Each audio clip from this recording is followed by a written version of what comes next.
How's it going, everybody? Welcome to Dropped Input. Today is, what day is it? I don't even know. August 5th, says it right there in the corner.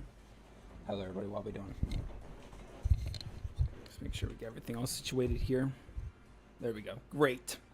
Great. We got a lot of news to talk about this week. This was a crazy week. This was a really crazy week in news, and we got a lot to talk about. I'm going to leave the music playing in the background this time, so there's not as much empty air. So we got a lot to talk about. Big headlines this week include Destiny 2 and Bungie is being completely in hell. Dr. Disrespect is coming back, unfortunately. Game Informer has been shut down, as well as romhacking.net. Potential Valve news about Half-Life 3, and this could be serious, maybe, and a whole lot more. So we're going to get into it right now. So let's get into that Destiny thing. We got to talk about Destiny. Destiny 2 and Bungie had a really bad week. They had a really, really bad week. I think that is a complete understatement.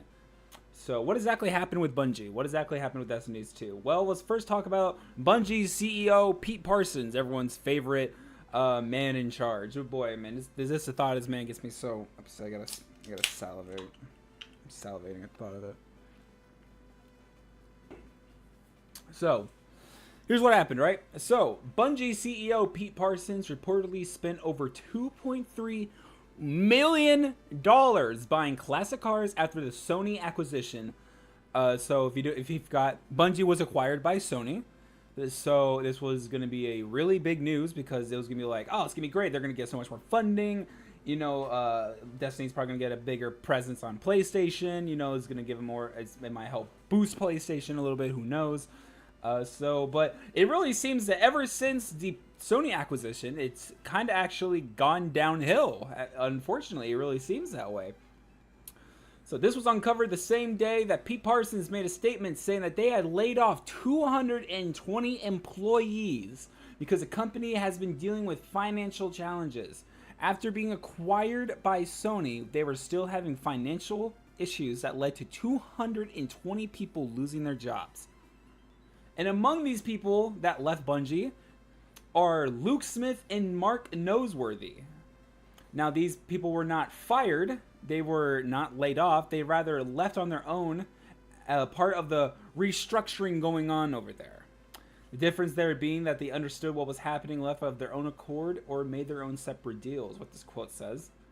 So these two were kind of regarded as like the favorites to the fans when it comes to the people in charge of Destiny. These were kind of like the last like favorite people, and they're gone now. So kind of Bungie is definitely in this new era where it's kind of run by not fan favorite people, especially Pete Parsons. People are not happy with him at all.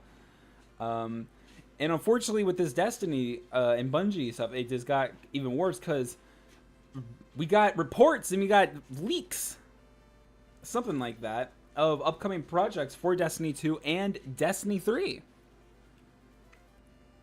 Ignore that noise too. It's my dog. Where's my dog at? Right, she's right behind me.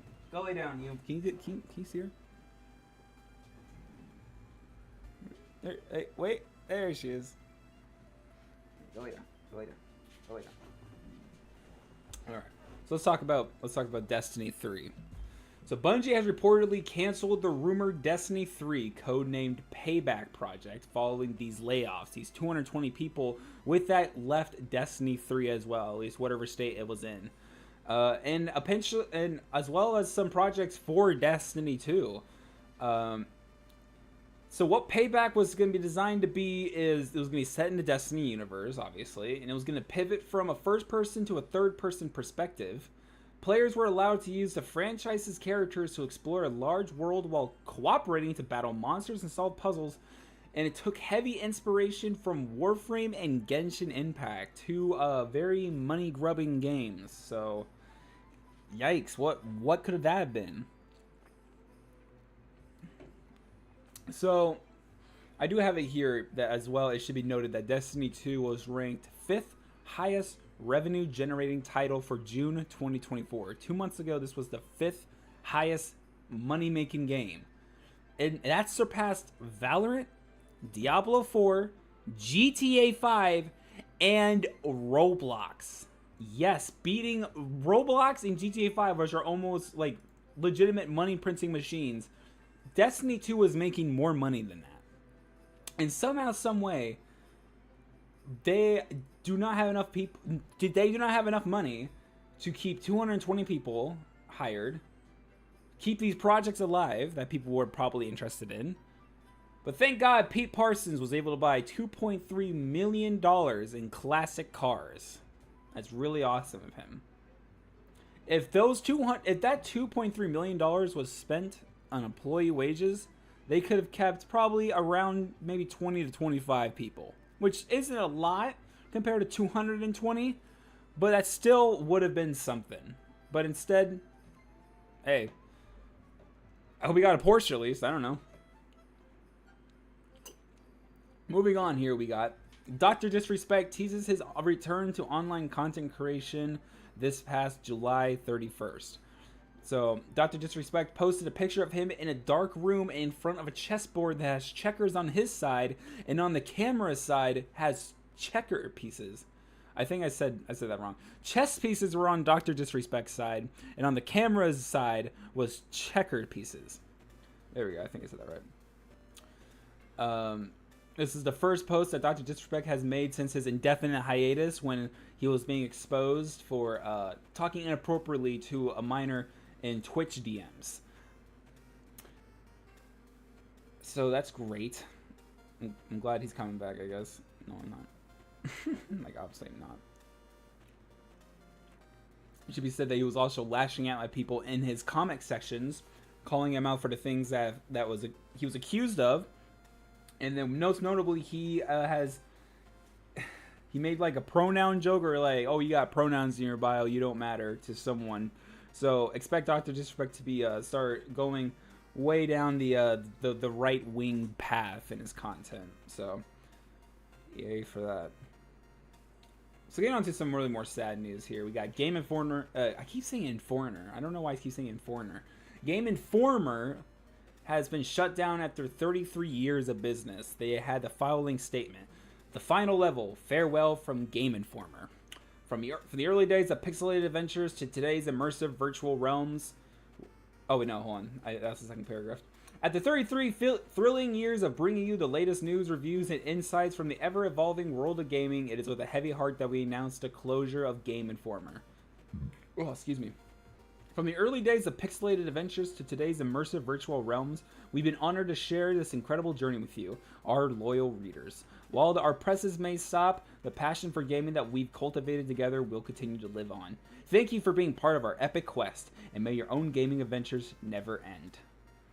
This news broke the exact same week CEO Ryan Cohen is being sued for $47 million in insider trading. And just not even like 2 hours ago, not even like 3 hours ago, the Game Informer Twitter posted a goodbye post from all the editors, like apologizing for what's happening and then them saying goodbye. And it got a lot of attention. And then GameStop, who owns Game Informer, I believe, completely wiped the Twitter account. It got completely erased. It is no longer there. So it could be possible that more of Game Informer's online presence is going to start getting wiped out as well. So preservation is definitely going to need to start taking place here. And it's really scummy that happened. We're going to come back to GameStop here later in this show. All right. Another thing that got shut down was romhacking.net, famous for providing fan translations to games not given official translations online, as well as modified ROMs. So romhacking.net has basically, instead of you being able to download stuff from that website, why is that turning on? I think I missed a phone call. Did I really? I don't know that number. Oh well. So basically, this website, you're able to get like fan translations, like most notably, like Mother 3 has never had a official translation here in the West, but English versions have been made available by English-speaking fans. So that's how people were mostly able to play here in the West, since there's never been an official release here. No one's here has been able to legitimately play Mother 3 because it's not in English. It's never been made officially in English. So this website being shut down leads to many games like Mother 3 that can't be played, or at least understood by us English-speaking people, or any language that's not Japanese. Basically, they're out of luck. See streaming. Okay. But the website will have news. It will still have some images and whatnot, but anything downloading, anything to download and use is not there anymore. This is kind of like if Nexus mods, famous for all the Skyrim mods and just a whole bunch of other games that are able to be modded. This is like a Nexus mod that's kind of shut down, and it's like, whoa, now just kind of like a void, and now we kind of gotta see what we can do now. So it's a very big loss. It's unfortunately a very big loss here in our community. So that is very sad to hear. But we're gonna take a break here. When we come back, we got some news about Valve potentially working on Half-Life. Ooh, say what? Xbox Series X and S prices getting an adjustment in Japan. Some trademarks from Traeger from Sega for Yakuza, and some Microsoft news. So stay around. We will be right back with some more.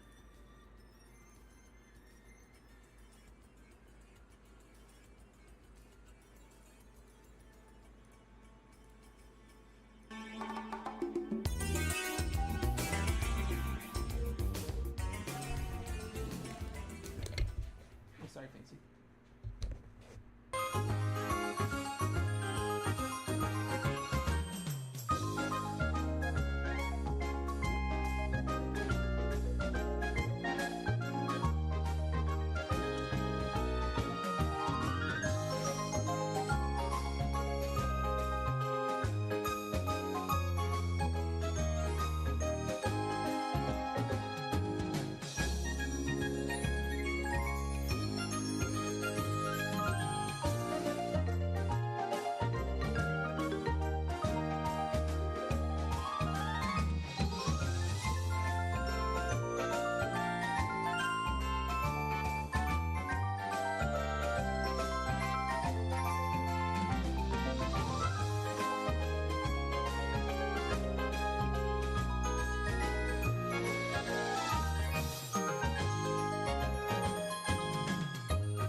How we going, everybody? Drop inputs back once again.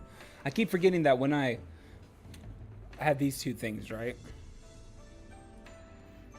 These two share the same like text box, and it's not like if I change this text box changes too, and I keep forgetting to like change that. So sorry, I keep saying we'll be starting soon. It has started, but it's on a break. We're back now. That's what's important, is that we're back now, and let's talk. Here we go. So let's get back to our news, shall we? Let me make sure we're still going. Hold on. Making sure my YouTube's still good. I wanted to do this at the beginning of the video, and I completely forgot. Let me, before I forget, address something for my channel real quick. I haven't uploaded like a normal video in a while. I've been doing these two things, right?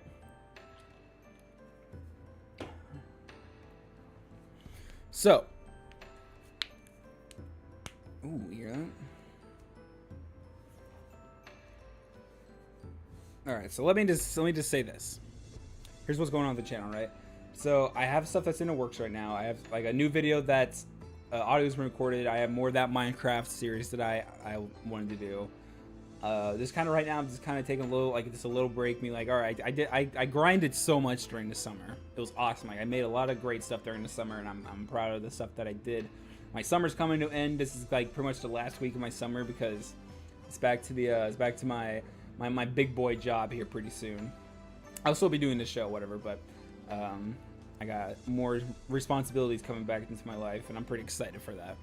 But so I'm kind of just taking a little break to kind of get ready for my life to get kind of crazy once again. But I do want to say this. Is that I have a big video planned. I have something huge coming here in the horizon.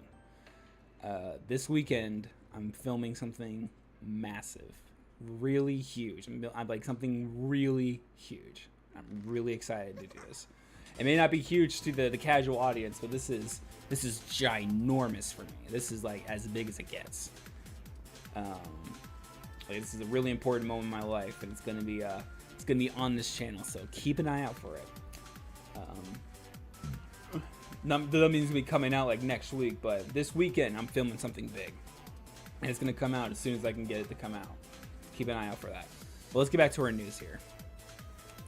So Valve working on a new project with a code name that fans are linking to Half-Life.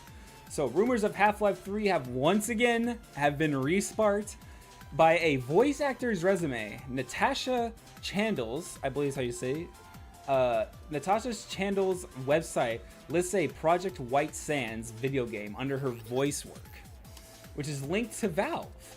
While she hasn't revealed the characters involved, fans on the Gaming Leaks and Rumors subreddit believe that White Sands will hint to Half-Life 3 due to his connection to Black Mesa's location. And even Valve expert Tyler McVicker also supports the speculation, and he is said, "Hey guys, I think this thing's going to be true," and it turns out it was true. He's been right about a few things in the past. So whether this is Half-Life 3 for real, or maybe like another Half-Life VR game like Half-Life Alyx, we have no idea. It could be anything. This could be anything. We have no idea. All we know is that Valve is working on something called Project White Sands. And this is legitimate because as soon as this came out, her website scrubbed all mentions of Project White Sands. And it was because people were saying it could be connected to Valve. It could be connected to Half-Life. So there's a really strong chance that we're getting something Half-Life related here in the near future. I don't want to say it's Half-Life 3. It could be another Half-Life Alyx, another Half-Life VR game, but something Half-Life could be coming out on the horizon. So let's keep a little optimism, you know? Let's keep it exciting. So we got an Xbox game here being delayed. We got Avowed is getting delayed to early 2025 to make way for a busy period of Xbox Game Pass. And this is a very interesting thing to see a game get delayed over. So Obsidian Entertainment's upcoming RPG, Avowed, has been delayed from its initial fall 2024 release window into early 2025. And this decision is strategic, aimed at giving the game more breathing room outside the crowded holiday season and to avoid competing with major releases like Stalker 2, Flight Simulator 2024, and Black Ops 6, all releasing on Game Pass around time in the fall. The delay is not due to developmental issues, but rather to ensure that the game doesn't get overshadowed during this busy period for Xbox Game Pass. So the game could be perfectly fine. It could be like, oh, it's ready. We like fall, like we were ready for that. And then now they're just sitting on it just because Stalker, Flight Simulator, and Flight Simulator, is that what I keep saying? Flight Simulator and Black Ops 6 is getting released during the fall. And I don't even know if I blame it, because Black Ops 6 is going to have all the goddamn attention for, I think, the rest of the year, especially for Game Pass. It's already brought in a bunch of subscribers. It's already making the subscription price go up. It's going to be huge.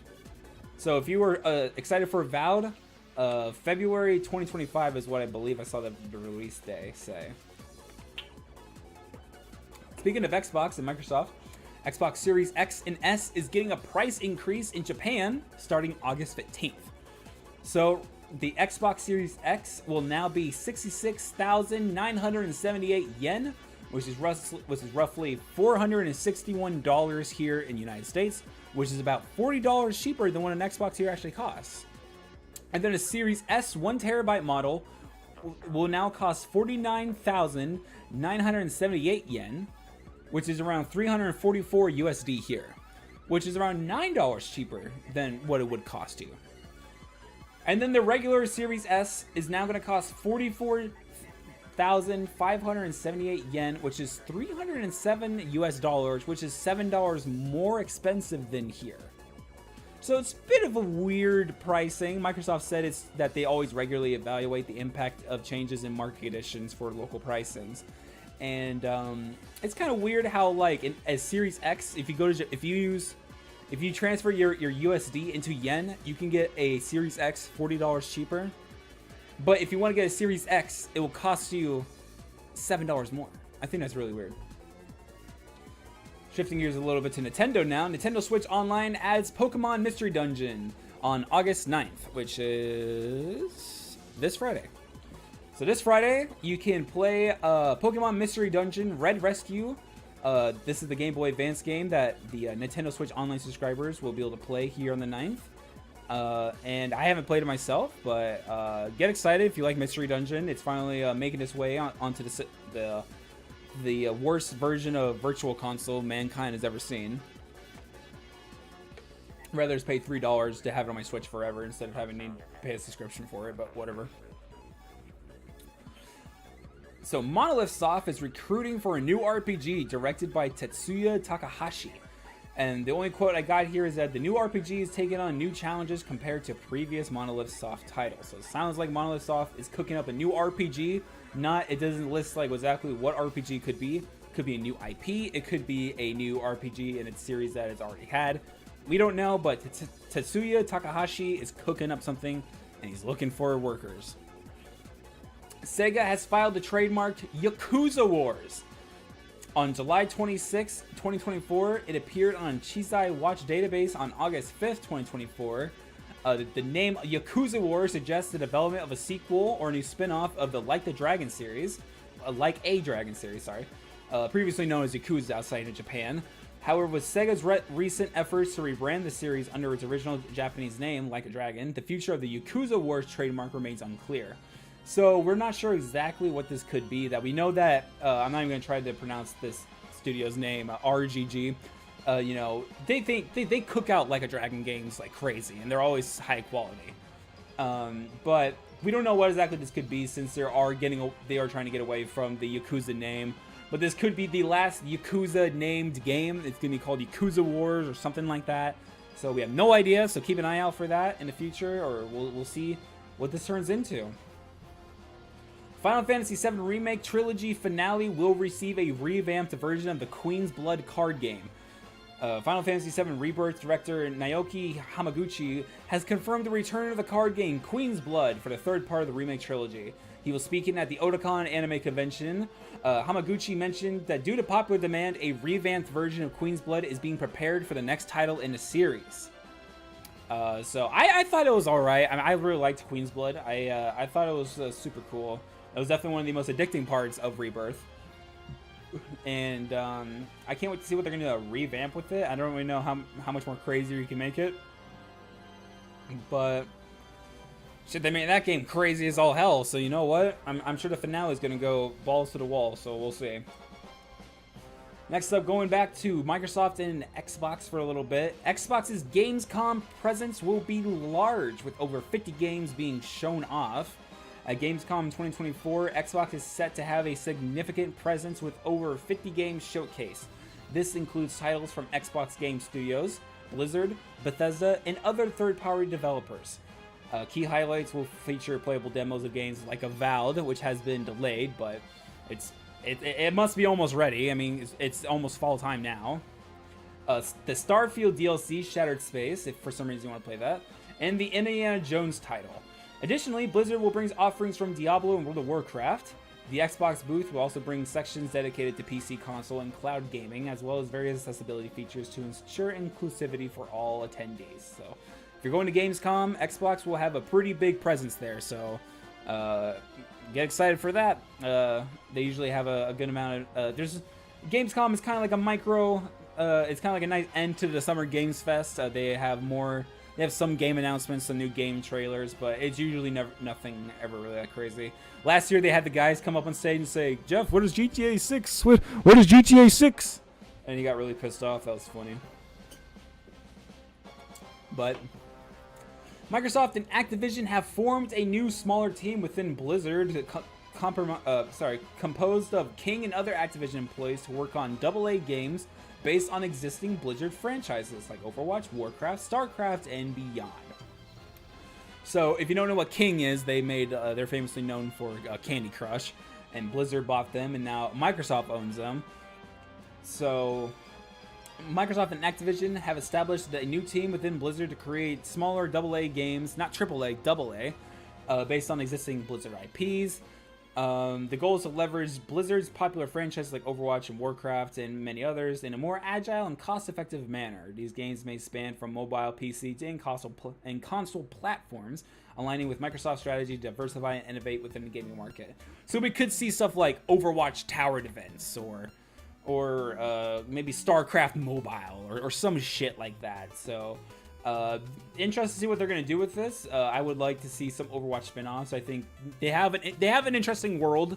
They should do something with it instead of, messing everything up. I'm kind of back on an Overwatch high right now. I'm kind of enjoying the game once again. So here's something I was not expecting to see this week. Darksiders is returning as a new teaser dropped for the series just this past Friday. On Friday afternoon, THQ Nordic put out trailers for its slate of upcoming games. One featured a trio of unmoving stone creatures dubbed the Charred Council, whose eyes light up in flames and utter the word Horseman, cut to black, followed by the tagline of "Be prepared to ride again." Is this a remake or a whole new game? Who knows? But Remnant 2 developer Gunfire Games, which previously helmed Darksiders 3, will head up the project. So we don't know if this is going to be Darksiders 4 or a reboot. It could be anything. I know people not really liking Darksiders 3. I played Darksiders 2. I didn't really get super far, and I got it for free from Games with Gold. I'm pretty sure many moons ago. But I remember thinking it was pretty alright. I should definitely revisit it someday. But Darksiders is looking to be coming back in some way, so get excited for that. Now here's some Overwatch stuff. Alec Dawson, lead gameplay designer for Overwatch 2, confirmed that the team is now discussing hero bans, map voting, and tournaments more seriously, and that they will eventually want to build towards these features.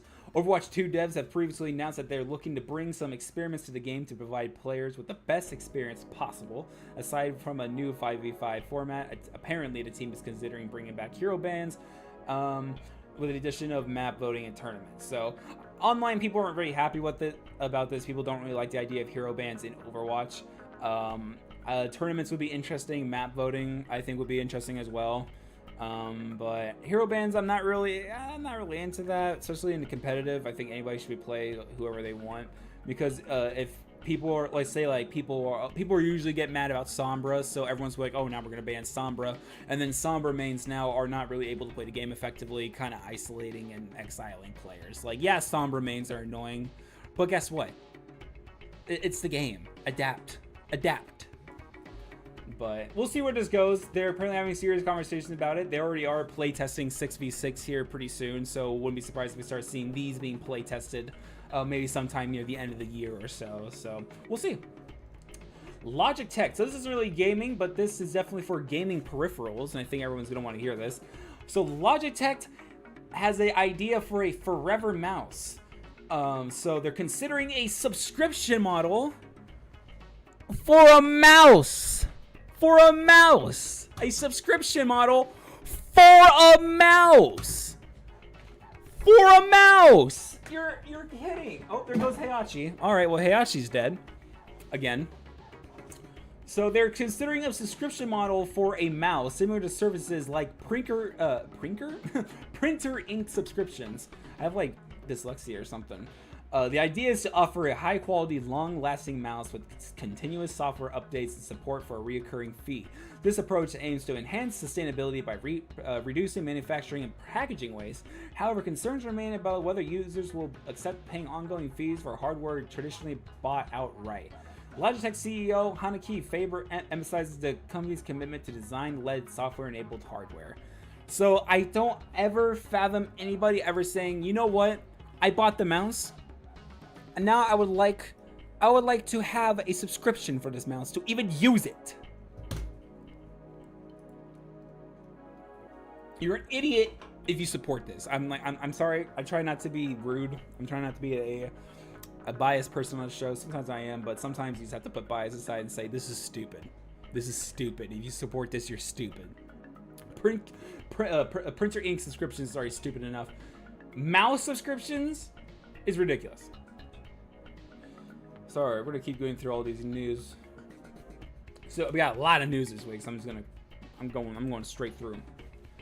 So Black Ops 6 had massive leaks over this past weekend.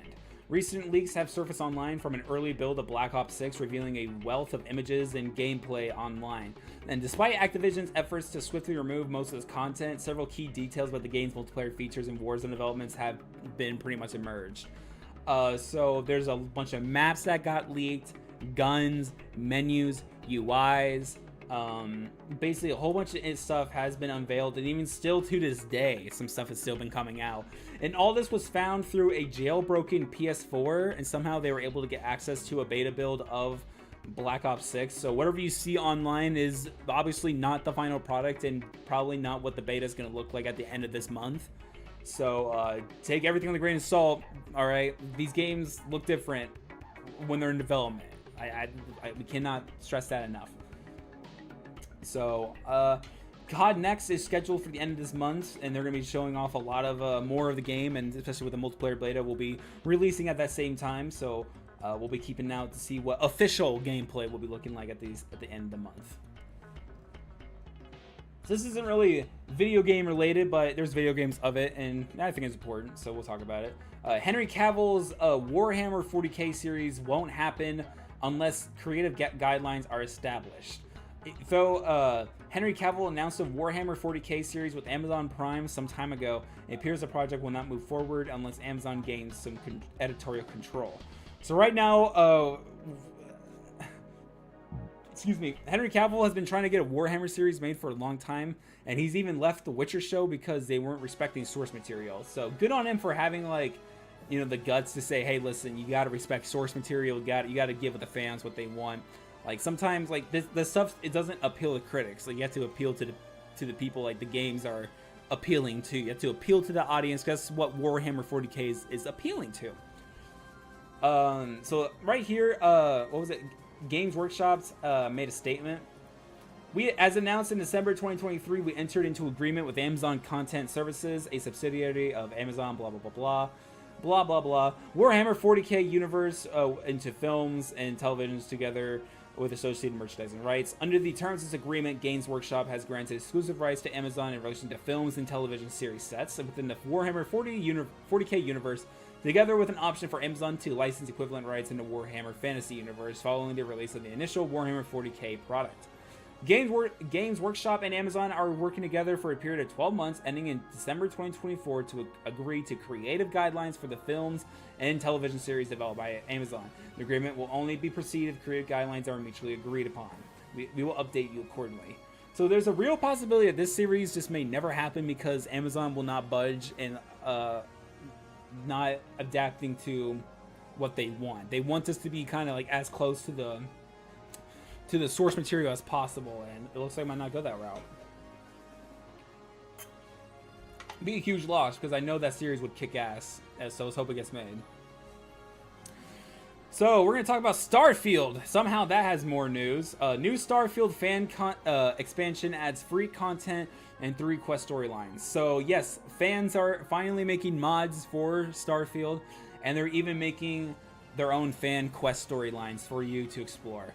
So modder Nell Drakebane has released a new fan expansion for Bethesda Starfield called the Faction Story Expansion Trackers Alliance. This mod includes free content and adds 3 new quest lines. So there's a whole bunch of stuff that you can do. You can get new dungeons, some weapons, some story to explore. And so basically if you care about that stuff, you can Google it. But that's pretty much it. So if you care about Starfield, guess what? There's someone out there trying to keep the game alive. Suda51 on the possibility of a Shadows of the Damned follow-up. If the remaster sells well enough, and if it seems like enough people really want it, then some sort of continuation of the series would absolutely be something we would at least consider on working in the future. That is something he has said here today. So there is a remaster here coming out here pretty soon. So if you want more Shadow of the Damned, support the remaster, and it looks like more would come out. Going over to Sony Santa Monica, the studio behind God of War is developing its first new IP in over 20 years. A Reset Era user noticed that a developer at Sony Santa Monica mentioned on LinkedIn that they've been overseeing the character development pipeline for this new IP from the studio. The developer expressing excitement about returning to the studio after briefly working at striking distance in Unknown Worlds. So we don't know what this IP is. It could be anything, but it sounds like it's not God of War. So, woo, we'll see what it is. This is their first time since 2001, it says here, that they've had a new IP. Ever since then, they've been doing nothing but God of War. So we'll see what they've been cooking up. An update for Team Fortress 2 has been released, containing new maps and a community-made emotes and cosmetics. If you want to see everything that got added, there's a full update log available on Steam. I'm not reading all of it because it's just a wall of text. So apparently Team Fortress 2 also got rid of its botting issue. So if you were worried about that, I think apparently bots in TF2 are almost extinct now. So the game could actually be playable once again. So if you're looking to return, now would be the time. This 4K mod of The Witcher 3 Next Gen improves all the story and side missions characters. I don't know why I typed it like that. But a modder Instantanity has released a 4K texture pack for The Witcher 3 Next Gen. It enhances all the textures for all the characters and the world around you. It's around 500 megabytes, and it used AI to upscale the original textures, improving visual fidelity while retaining the original game's art style. So there's already been some kind of like enhancement mods before, but apparently this is the latest big one. So if you want to go check it out, it's available. Let's go talk about GameStop here for a little bit. GameStop got dunked on online by digital fan supporters. So as we all know, last week the Xbox 360 marketplace got shut down, and GameStop tweeted, "Bet you wish you bought physical copies now, huh?" And the message seemed ill-timed and poorly thought out because people then went to the replies and said, I go to your GameStops and there are barely any games there. It's nothing like Funko Pops and T-shirts and like a whole bunch of junk that nobody wants. And I don't even go to GameStop anymore. Me myself, I can't go to GameStop anymore. I look at it every time like I want to go inside there, see if there's anything worth picking up. Like every single pre-owned game is like expensive for no reason. They never like put their actual games on sale in the store. It's a bunch of hooey. It's a bunch of hooey. So GameStop's been struggling a whole lot lately. I'm surprised they're still even around. And today they added more fuel to the fire with Game Informer deleting their social media. So not good. Anyways, we've got 2 more news here, so let's get through it. The first teaser for The Last of Us Season 2 has been released. It stars Joel and his iconic golf club. I'm kidding. There was no golf club in this trailer. But there was a short little teaser that released showing some clips and we got our first look at Abby, live action Abby. So this is set to premiere in 2025 and is going to be adapting part 2 over multiple seasons. So I'm not sure where season 1 is going to end, but I got a feeling that it's going to be probably pretty good. The last season, I enjoyed it. I'm not one who enjoys the Last of Us video game, but I did enjoy watching the TV show.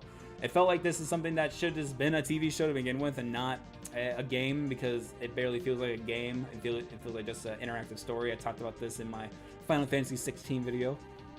And the last piece of news I have here is the NFL Primetime Fantasy is a free-to-play, real-time fantasy football experience where managers can make live, real-time decisions during NFL games.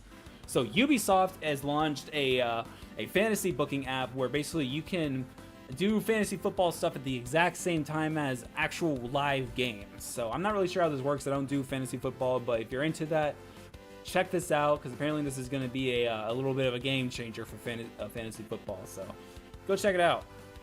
But all right, when we come back from our break, we're going to go over the game releases and we'll call it good. So stick around for the game releases. See y'all soon.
Argentina Super Soccer!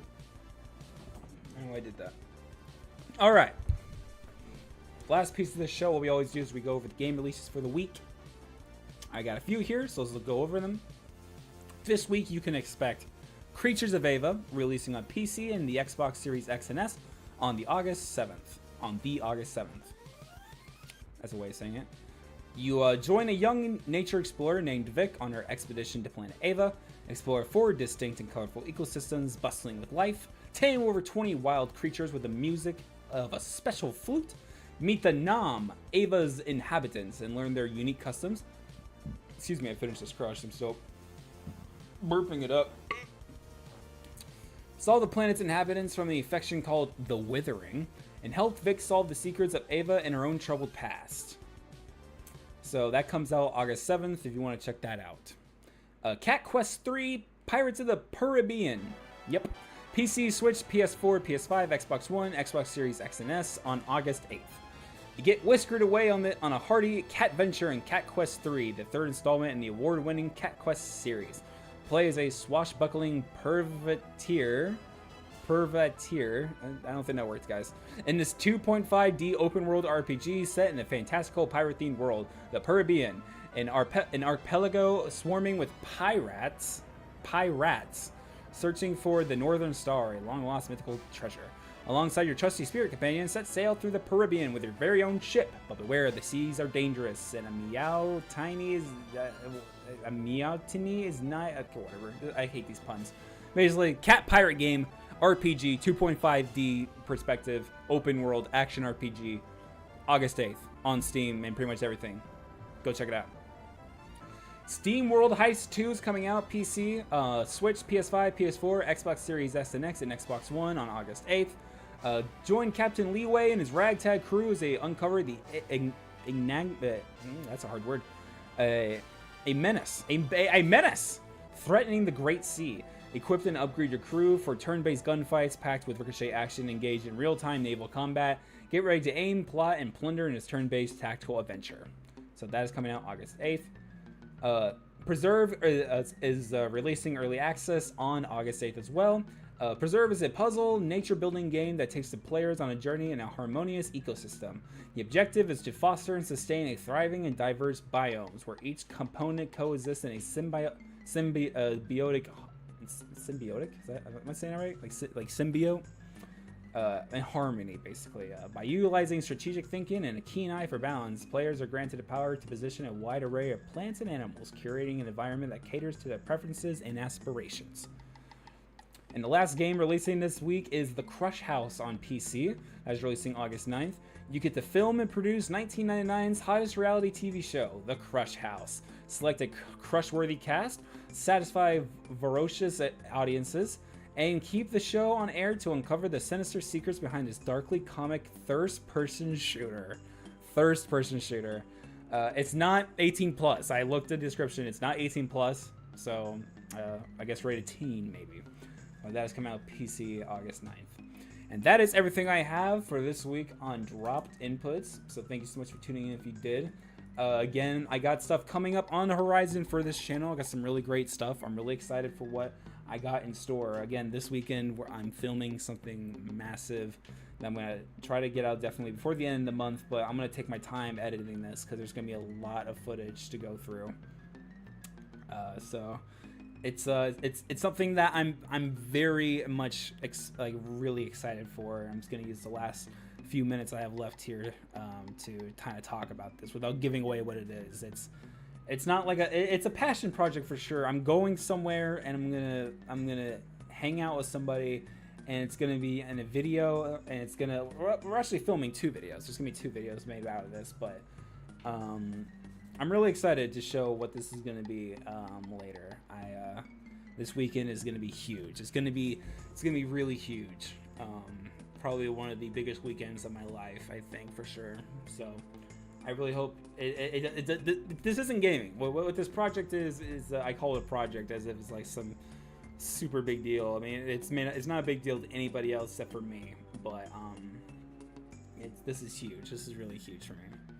So it's not pertaining to video games. It's going to be a IRL video. Get excited for an IRL video from your boy, and hopefully I can get that out before the the end of the month. The other video that I'm going to be filming there will be a gaming video, so expect a gaming video that's coming from this big weekend of shooting. But that would come out first, but this big IRL video will probably be coming out near the end of the month, I would expect, if not early September for sure. So, but yeah, I'm super stoked for that. I really am. So yeah, that's gonna pretty much cover everything for dropped inputs this week. My next video again, I'm just taking this week off. I'm just taking a little break right now. I'm gonna do this big weekend, and then I'm gonna edit the one video that I'm gonna upload first. This is gonna be that gaming video, and then I'll work on that big video that'll probably take to the end of the month. Expect some fun stuff coming up here pretty soon. I'm gonna be branching out more into different kinds of content as well. I kind of want to do movie reviews. I want to get into movie reviews as well, but it's gonna be a different setup. It's gonna be structured differently than my gaming videos, so it's not something that I can just do right now. I'm working towards it right now. I'm getting something set up for it. But that's gonna do it from here. So thank you so much for tuning in, and see you next Monday for the next episode of Dropped Inputs, where who knows what's going to happen. Who knows what this week is going to bring. Probably chaos and destruction.